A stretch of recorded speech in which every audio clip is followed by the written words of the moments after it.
By the end of this episode, I'm going to give you 5 reasons to strip down into your pants and go and sit in some freezing cold water. Because some of you may be on this bandwagon doing ice baths and some of you may not be. This has honestly changed my life more than I can imagine, and so many of my clients too. And I don't say that lightly. I had no idea how beneficial this could be. Throughout the course of this, you're going to get 5 reasons to do exactly that. And this is very fitting for me on a personal level because next week I actually travel back to the UK to host my yearly team event with the team, and we're doing something a little bit different. Usually we'd train, we'd have a catch up. This time we're going to be doing breath work, we're going to be sitting in freezing cold water, and then I'm going to be hosting a presentation. So I want to give all of you clients who are listening right now 5 reasons as to why I am going to force you to sit in that freezing cold water. So let's get into it.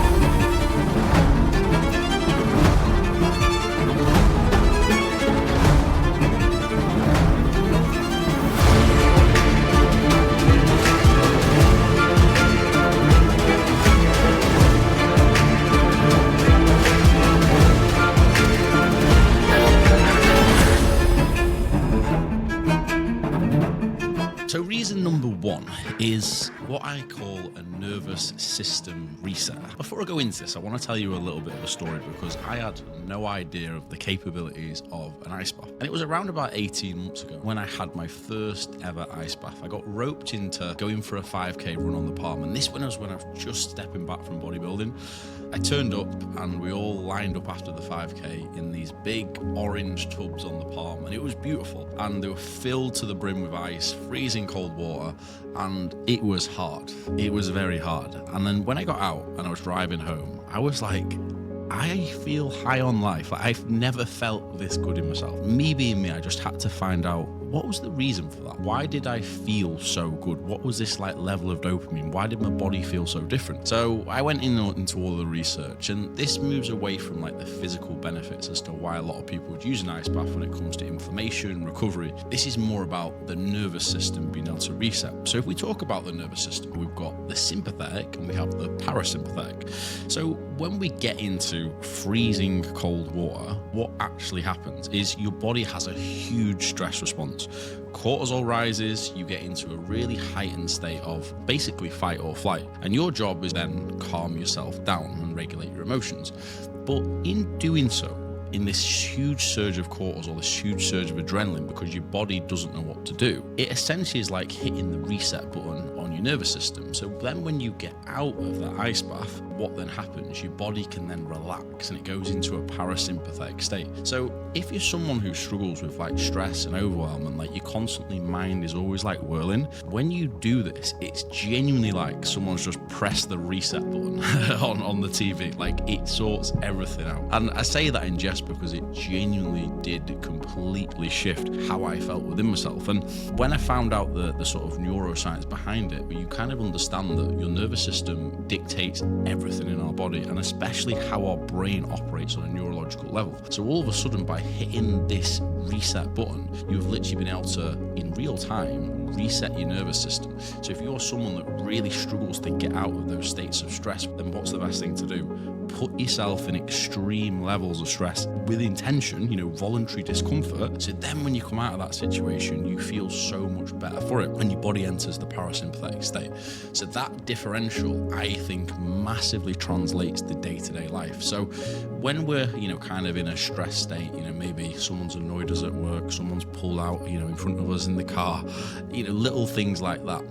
Your body is then so used to being in this super level heightened state of stress that it's able to almost differentiate between this is real stress, i.e. I'm sat in freezing water, I'm going to go hypothermic, this is life or death stress, versus another form of stress, which is just trivial day-to-day life stresses that don't really mean too much. So it allows you to almost rationalize the difference between real stress and non-stress on a subconscious level. So that'd be reason number 1, hitting the reset button on your nervous system. So reason number 2 is what I call emotional control or emotional regulation. And this sounds a little bit wishy-washy, so I want to kind of elaborate, because anytime you use the word emotion, people switch off. But this, I believe, is the single most important trait you can have as a human. What do I mean by it? So when we get stressed and something triggers in life, we enter like a heightened state of emotion. And emotional control is very simple. It's how fast can we get ourselves from that heightened state of emotion back to what I call an emotional baseline. So from stress state to a state of peace, being able to think out of logic. Because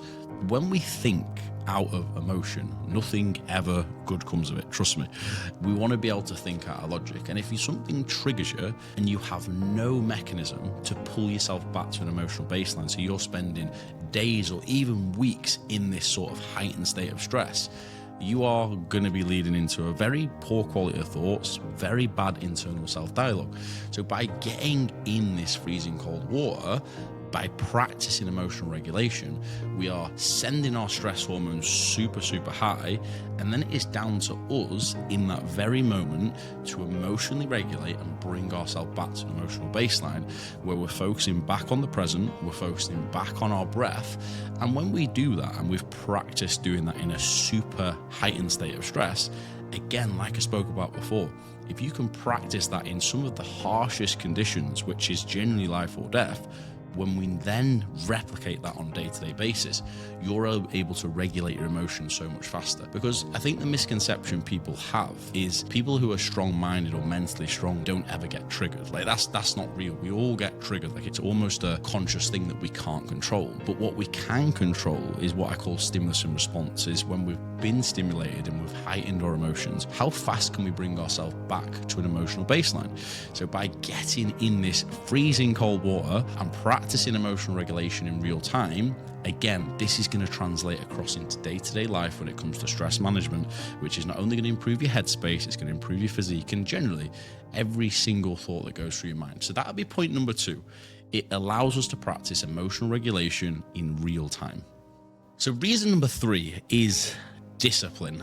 And for me, discipline is everything. And I think bodybuilding has taught me that. But discipline for me is the greatest form of what I call self-respect. Because all discipline is we are doing things in this present moment that often we don't want to do, i.e. we don't really want to sit in freezing cold water, but we do it anyway. And why do we do it anyway? Because we are making sure that our future selves benefits from us. And that's what discipline is. Discipline is a sacrificial obligation. It's sacrificing short-term pleasure, short-term comfort for long-term growth, long-term responsibility. And that's what it comes down to. So what better way to practice discipline than literally sitting in freezing cold water?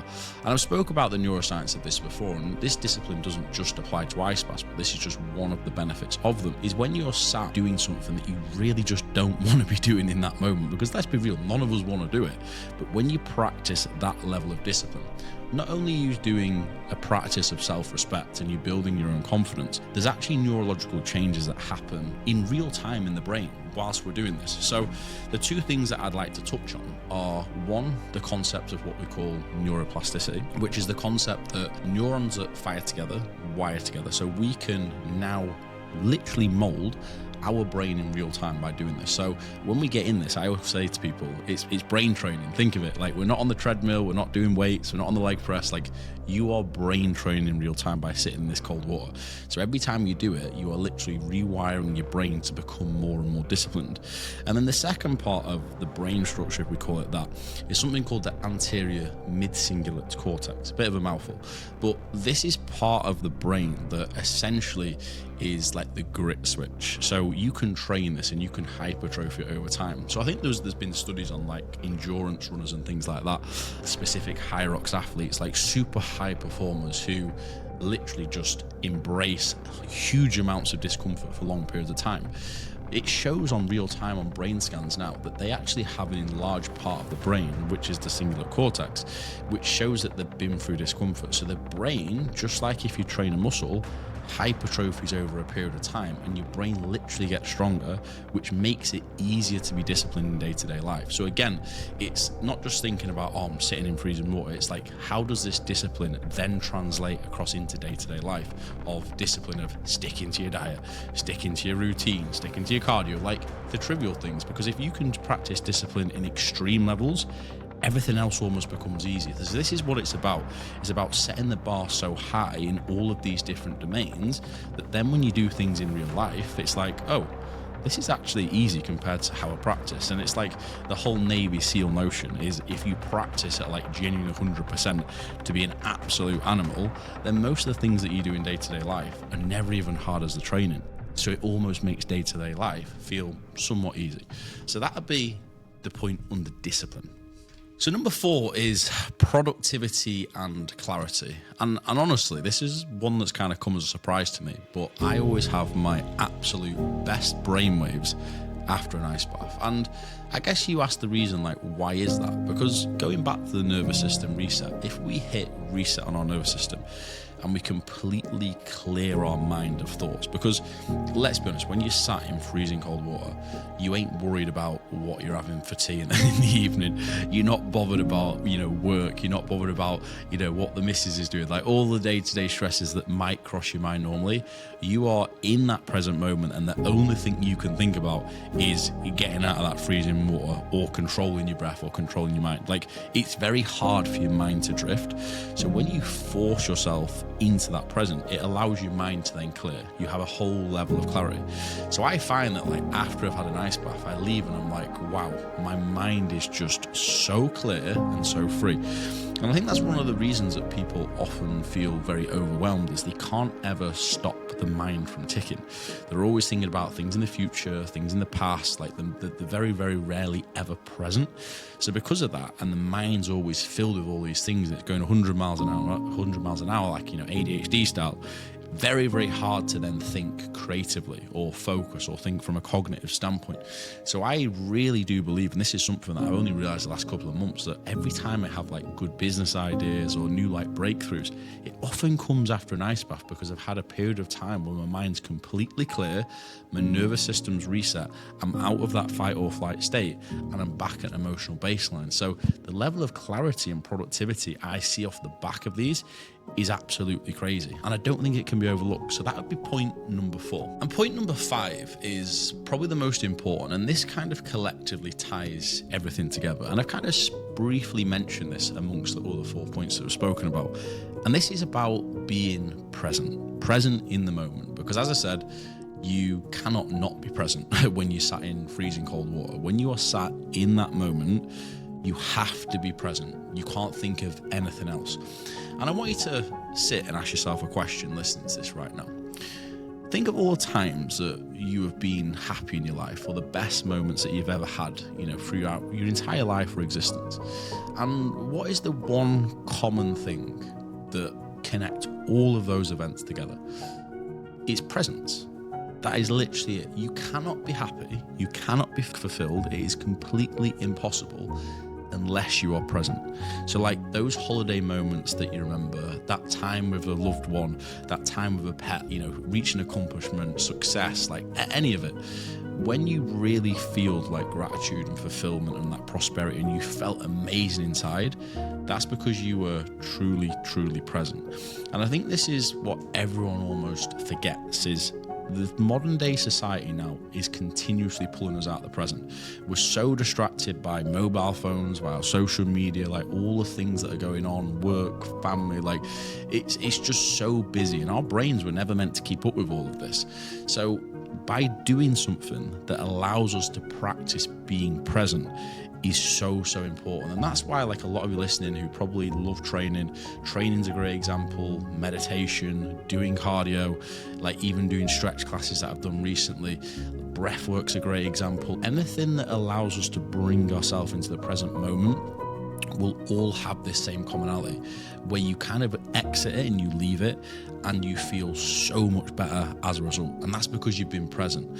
As humans, we are meant to be present almost 100% of the time. But as time has gone on and technology's evolved, we are being pulled more and more out of the present. So proportionally, in a day, I guarantee a lot of you listening right now will probably 95% non-present, where your mind is constantly busy and you're thinking about something else. But if you remember that you can't physically feel fulfillment or happiness unless you're in that present moment itself, it's just a crazy unlock. And I realized this by reading a book called The Power of Now. And it basically speaks, and it's classed as the enlightenment to spirituality. But it's so true. And it's a full book about the present moment, on how important it is. and how society has shifted and how our goal as human is to bring ourselves back into the present. And if you're able to do that consistently every single day, and you have rituals like an ice bath, like meditation, like going to train at the gym, like doing your cardio, all of these things, you are going to spend more of your time present. And if you spend more time in presence, you're going to be happier and you're going to be more fulfilled. So that wraps up the 5 different reasons. And this is obviously focusing more on a neurological and mental performance standpoint. I could speak a lot more about the physical benefits of this too. So when it comes to resting heart rate, when it comes to blood pressure, when it comes to inflammation, all of these things. But I wanted to focus more on the mindset aspect of this and more of it from a mental performance and cognitive standpoint. So hopefully by you listening to me rabbit on about these 5 different points and seeing just how beneficial things like an ice bath can be, it will allow you to take that step. Because I don't say this lightly, like I've done this with a number of my clients now who have really struggled with stress management, really struggled with clarity, and they didn't want to do it to start with, and I had to force them to do it. And it didn't happen the first time, it was several times of them getting used to it and understanding what it's about. But it becomes addictive because your brain and your body will literally produce chemicals that you will get endogenously addicted to.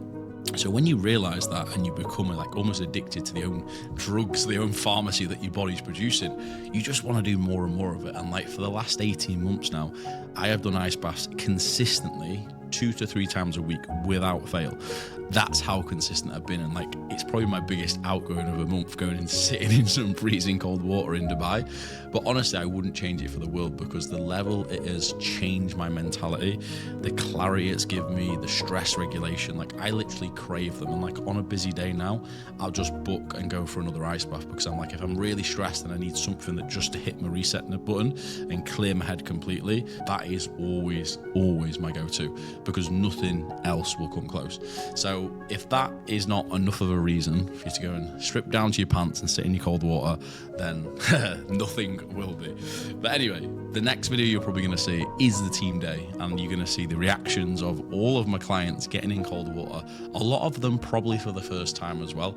So I'll kind of guide them through that process, and you sort of look at how I specifically look at breath work, and also little tips that I like to use in terms of calming the body down initially when you do get into that cold water, because of the shock factor of it. And then eventually, you know, doing breath work, meditation, listening to classical music, which is the point that I'm now at, full on monk mode. But of course, it's a transition to get to that point. But thank you so much for watching. I appreciate it, and I will see you in the next episode.